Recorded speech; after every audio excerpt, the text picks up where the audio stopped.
right, so in your time crunch, this is another core sequence you can go through. It is a little bit more advanced because we're going to go through some single leg positions. And all that means is if you haven't mastered the double leg positions, then there's no sense jumping into single leg because we have to get certain body parts working before we give them an additional challenge.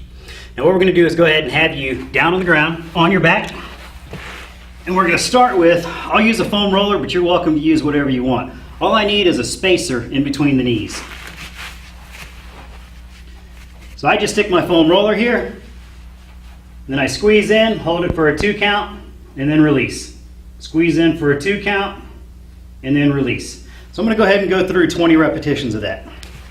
Once I've finished, we're going to go with a single leg bridge.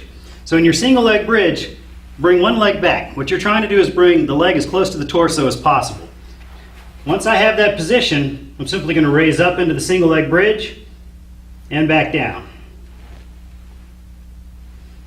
Now you want to make sure you're hinging from the hip. So from the other side, the hip joint is where your movement occurs.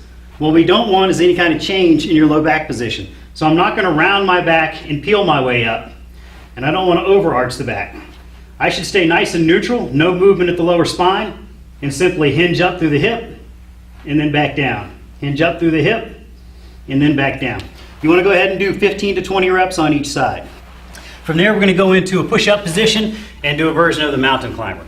Now with this, it's important to make sure you keep your chest driven away from the floor. What we don't want to do is hang down here on the shoulders. Nice and high, and then we're going to drive your knee in towards the elbow and back down. Towards the elbow, back down. Now I'm not bringing my knee so far up that I round my back. Everything from my ribs to my hips is staying locked in place. Knee to elbow and back. Knee to elbow and back. I'm going to go ahead and go through 20 reps of that. Next, you're going to need a piece of TheraBand. We're going to go ahead and grip with the thumbs out. And you're going to start with external shoulder rotation. Then we're going to go ahead and extend the elbows out. Bring the elbows into your sides and then rotate back in. So rotate, extend, control the bend, control the rotation. Try not to make this a one-piece movement here because we're taking a lot of that rotation out. So really rotate, focus on the rotator cuff, then go ahead and straighten the elbows. You'll get more of that upper back in the shoulder blades. And the last one with this series, you're going to take a mini band, loop it around your ankles. We're going to start with a hip width position. The key here is hip, knee to mid-foot.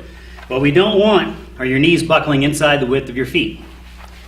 From my start position, I'm going to step sideways 1 inch to 2 inches, come in 1 inch to 2, out 1 inch to 2, in 1 inch to 2. I don't like people to go too far. We end up adjusting the body entirely too much. I want your hips and your shoulders to remain parallel to each other and parallel to the floor. Out, in, out, in.